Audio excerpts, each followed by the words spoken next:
Hello दोस्तों, computer science with Python की इस वीडियो सीरीज़ में आपका स्वागत है। एंड इस वीडियो सीरीज़ का आज ये पहला वीडियो है।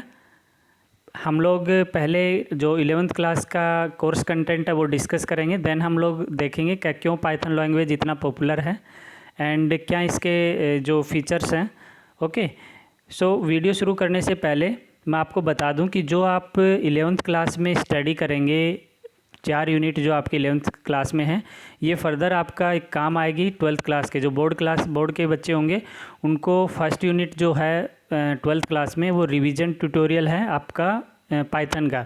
सो जो भी हम लोग 11th क्लास में स्टडी करते हैं वो आपका एज ए यूनिट 1 काम आएगा आपको 12th क्लास के अंदर। तो पूरे वीडियोज़ को आपको बहुत ही ध्यान से समझना है। आपके कॉन्सेप्ट जो डेवलप करने हैं आपको वो 11th क्लास में डेवलप करने हैं, जो आपको बहुत ज़्यादा हेल्पफुल होंगे next year.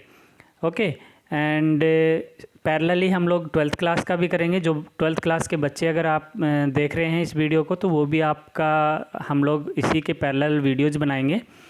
Okay, now course content की बात अगर मैं करूं तो आप यहाँ पे 4 यूनिट्स में पूरा सिलेबस कवर करेंगे 11th क्लास का। पहला जो यूनिट आपका fundamental of your computer, and इसमें आप 4 चैप्टर स्टडी करेंगे। Computer fundamentals, software concept, data representation and computers, micro processor and memory concept. Second unit में हम लोग एल्गोरिथम एंड फ्लो चार्ट बनाना सीखेंगे, साथ ही प्रोग्रामिंग मेथडोलॉजी और डिस्कस करेंगे।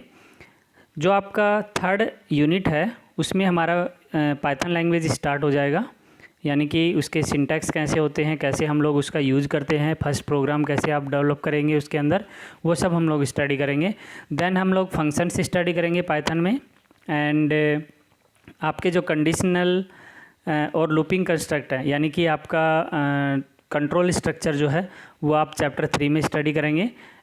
फर्दर आपका जो लास्ट यूनिट होगा उसमें आप स्ट्रिंग है, लिस्ट है, डिक्शनरीज हैं एंड टपल्स स्टडी करेंगे। सो ये आपका कोर्स कंटेंट रहेगा 11th क्लास के अंदर। अब अगर मैं बात करूं कि आपकी जो पाइथन लैंग्वेज है वो क्यों इतनी पॉपुलर है, फेमस कैसे है। आप अभी तक जो बच्चे थे लास्ट ईयर तक वो C++ पढ़ते हुए आए थे, एंड सडनली आपका जो चेंज हो गया है, आपका कंप्यूटर साइंस विद पाइथन हो गया है। सो ये जो मार्केट में रिप्लेसमेंट हुआ है पाइथन लैंग्वेज का, उसमें कुछ अच्छे फीचर्स हैं, दैट्स वाई इसने मार्केट ऑक्यूपाई किया है।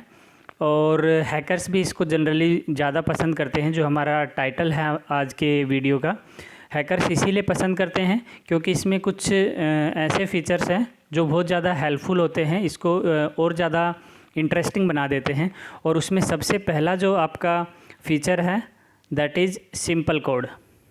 ओके, सिंपल कोड से मेरा मीनिंग है, आप अगर जाओगे C++ के अंदर, जावा के अंदर, तो सिंपल अगर आपको एक प्रोग्राम प्रिंट का कोई प्रोग्राम बनाना है, कोई स्ट्रिंग को प्रिंट करना है, तो उसमें जो कोड होता है वो कम से कम 5 to 10 लाइन्स का आपका कोड आपको लिखना पड़ता है, क्योंकि आपको मैन डिक्लेयर करना पड़ता है, देन आप उसको रन करवाते हैं।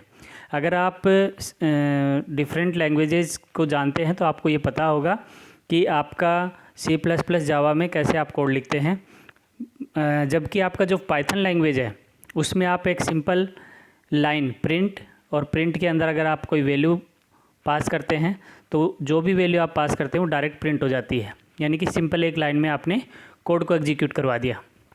ये आपका सबसे बड़ा बेनिफिट है कि इसमें कोडिंग बड़ी सिंपल कोड होता है इसका, एंड आप डायरेक्ट OS ऑपरेटिंग सिस्टम से इंटरेक्ट कर पाते हैं। दोनों मोड होते हैं पाइथन के अंदर, आप स्क्रिप्ट बेस्ड भी कर सकते हैं और आप इंटरेक्टिव मोड में भी काम कर सकते हैं। सो इंटरेक्टिव मोड में आपके पास बहुत सिंपल कोड होता है, इसलिए ज़्यादातर हैकर्स जो है क्या करते हैं, पाइथन को यूज करते हैं।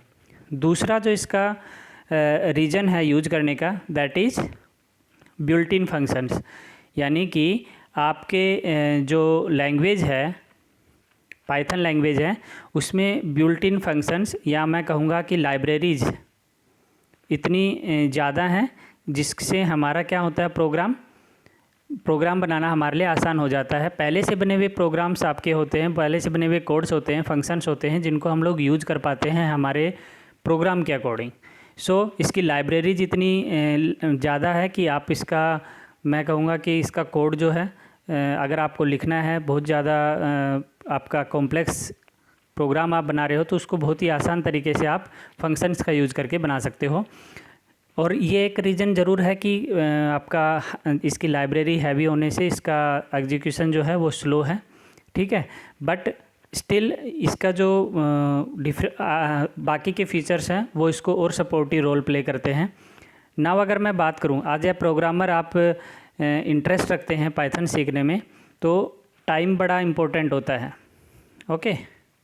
अगर आप किसी दूसरी लैंग्वेज में जाएंगे C++ के अंदर और उसमें कोई आप ऐप डेवलप करना चाहते हो तो एटलीस्ट 3 to 6 मंथ आपको लगते हैं डेवलप करने में। लेकिन अगर वही बात अगर मैं कहूँ पाइथन के अंदर तो आप 1 मंथ में वो काम कर पाते हैं। दैट्स वाई जो हैकर्स हैं और जो डेवलपर्स हैं वो चूज करते हैं कि आपका Python language is better option than other language, okay. तो ये कुछ आपके हैं। एंड अगर फोर्थ पॉइंट की अगर मैं बात करूं, आप इसमें रीयूजेबिलिटी ऑफ कोड का बड़ा अच्छा रोल है। आप कोई एक क्लास बना लेते हैं, उस क्लास को फर्दर यूज़ कर लेते हैं, यानी कि वो एक ब्लूप्रिंट होता है और उसको आप जब भी ज़रूरत होती है आप उसको यूज़ कर पाते हो। दूसरा, आप इनहेरिटेंस का यूज़ कर पाते हैं क्योंकि ये ऑब्जेक्ट ओरिएंटेड लैंग्वेज है। इनहेरिटेंस का मेरा मीनिंग है, अगर आपने कोई पहले से कोड बना रखा है और सिमिलर कोड आपको दोबारा से प्रोग्राम में चाहिए, ओके, तो आप उसको इनहेरिट कर सकते हो उसी कोड को, सिंपल एक उसका ऑब्जेक्ट क्रिएट करके उसको या उसको एक्सटेंड करके आप उसको यूज़ कर सकते हो, उसकी सारी प्रॉपर्टीज़ को यूज़ कर सकते हो। तो इनहेरिट करने का ऑप्शन आपके पास अवेलेबल होता है, तो इससे आपकी पाइथन जो लैंग्वेज है वो और ज़्यादा पॉपुलर हो जाती है और हैकर्स पॉइंट ऑफ व्यू से वो ज़्यादा इंपॉर्टेंस हो जाता है उनके लिए। टाइम कम लगता है, एग्जीक्यूशन टाइम कम लगता है, कोड लिखना कम हो जाता है आपका, ओके। सो ये पाइथन के कुछ बेनिफिट्स हैं। और सबसे अच्छा और बेनिफिट है कम्युनिटी सपोर्ट, ओके।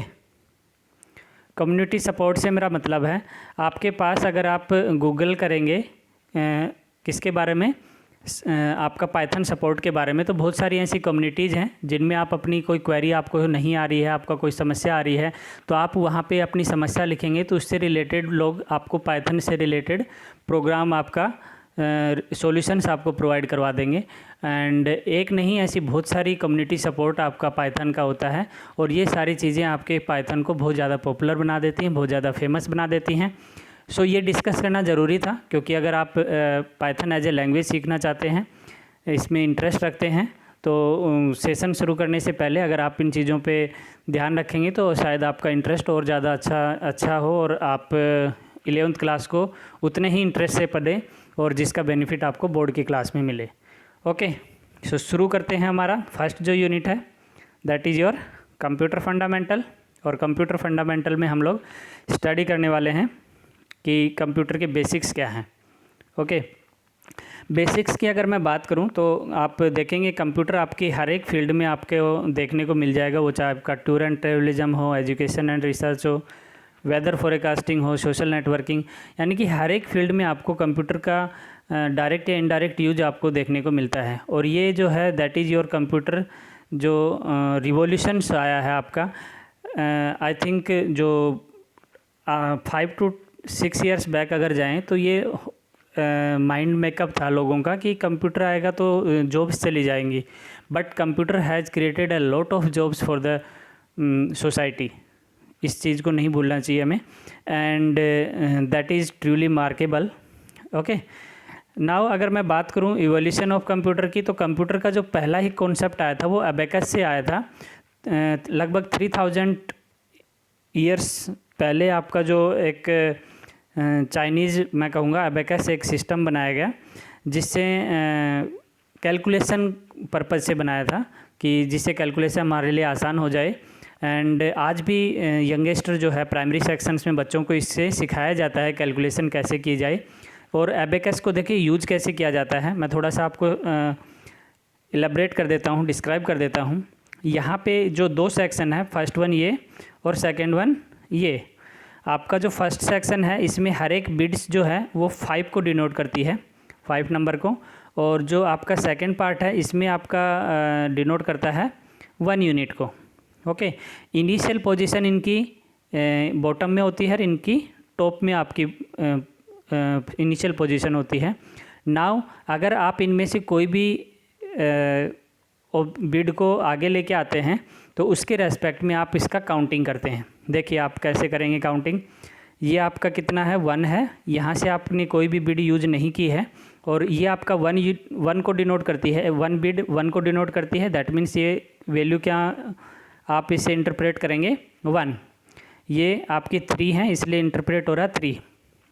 ये आपका 5 कैसे इंटरप्रेट हो रहा है, यहाँ से कोई बिड यूज नहीं हो रही है लेकिन यहाँ से एक बिड यूज हो रही है और मैंने कहा था ऊपर वाली जो बिड है वो किसको डिनोट करिए 5 को। तो ये आपका रिजल्ट क्या इंटरप्रेट हो रहा है, 5 इंटरप्रेट हो रहा है। In the same way next में जो है आपका यहाँ पे 2 बिड्स हैं इसलिए 1 + 1 2। एंड यहाँ पे आप देखेंगे अगर 4 बिड्स ये हैं और एक बिड ये है तो ये बिड डिनोट करती है 5 को और ये 1 ईच यानी कि ये आपके 4, 5 + 4 कितना हो गया 9। ओके, तो इस तरीके से ये आपका वर्कआउट करता है अबेकस जो आपका कैलकुलेटर के लिए यूज किया था। और ये सिंपल एडिशन एंड सब्सट्रैक्शन के लिए आपका था एंड बाद में इसको मल्टीप्लिकेशन के लिए भी यूज किया गया।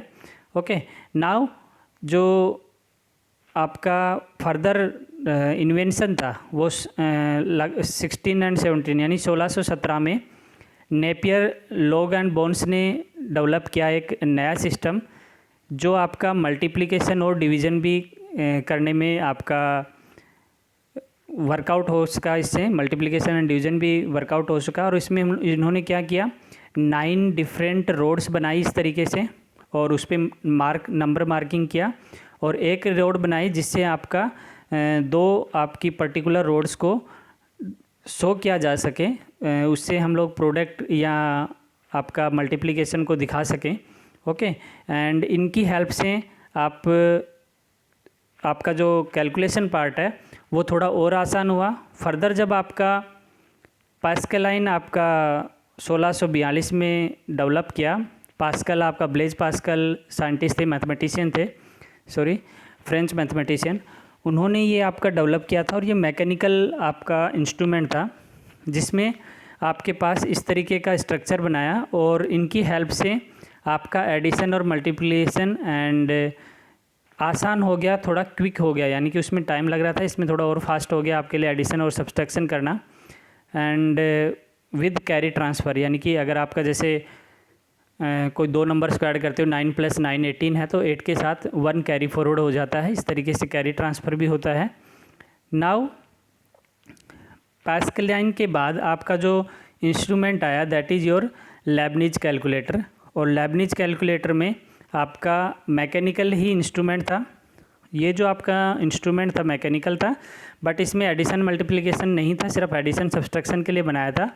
फर्दर जो आपका लेबनीज कैलकुलेटर आया इसमें हम लोग एडिशन मल्टीप्लिकेशन के साथ में डिवीज़न भी हम लोग कर पा रहे थे। एंड फर्दर जो आपका जैकवर्ड लूम ने एक मशीन डेवलप किया 1801 में और उसमें हम लोग पंच कार्ड यूज करना शुरू किया। पंच कार्ड से हमारे पास जो कॉन्सेप्ट आया कि हम कोई भी नंबर या फिर कोई भी वैल्यू जो है स्टोर करवा के रख सकते हैं। एंड यही आपका कॉन्सेप्ट फर्दर कंप्यूटर साइंस में मेमोरी का कॉन्सेप्ट बना जो आपकी हार्ड डिस्क होती है, कैसे हम लोग अपने डेटा को स्टोर करके रख सकते हैं फ्यूचर यूज के लिए। ओके, एंड जो मोस्ट इम्पोर्टेंट इन्वेंशन था that is differential engine and analytical engine और ये आपका 1822 में आया और चार्ल्स बेबेज ने इसको डेवलप किया। ये 2 आपके जो इंजन है differential engine and analytical engine, और ये आपका बेस था कंप्यूटर साइंस के लिए। कंप्यूटर सिस्टम बनाने के लिए जो बेस था वो आपका चार्ल्स बेबेज के द्वारा डेवलप किया गया ये मशीन था और इससे हमारा कैलकुलेशन भी आसान हुआ। हम लोग पॉलिनोमियल फंक्शंस तक आप इससे सोल्व कर पाए। एंड आपका यही रीज़न था कि चार्ल्स बेबेज को फादर ऑफ मॉडर्न कंप्यूटर कहा जाने लगा। यानी कि क्वेश्चन जो है बहुत ज़्यादा इम्पोर्टेंट हो जाता है एग्ज़ाम पॉइंट ऑफ व्यू से। फादर ऑफ मॉडर्न कंप्यूटर किन्हें कहा जाता है? चार्ल्स बेबेज को, जिन्होंने आपका differential and analytical engine develop किया। ओके, नाउ जो इसने डेवलप किया एनालिटिकल एंड डिफरेंशियल इंजन, इनकी हेल्प से हम लोग आपका ALU का कॉन्सेप्ट क्लियर हुआ, अर्थमेटिक एंड लॉजिकल यूनिट की कैसे हम दो वैल्यूज़ को कंपेयर कर सकते हैं। एंड सेंट्रल प्रोसेसर जो CPU हम लोग कहते हैं कि कैसे आपका एक पर्टिकुलर मशीन आपको बाकी सबको कंट्रोल करेगी।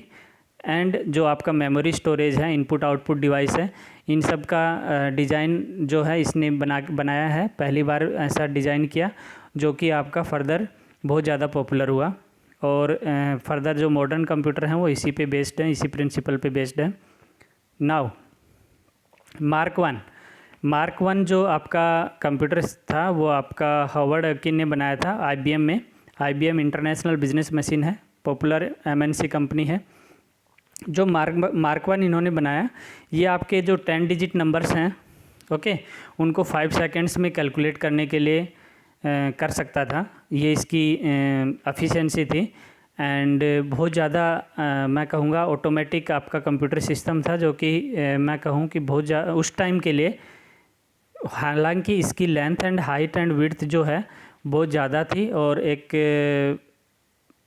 मैं कहूँगा कि पर्सनल यूज़ के लिए हम लोग इसको डेवलप नहीं कर पाते थे, इसीलिए एक ऑर्गेनाइजेशन ने इसको डेवलप किया।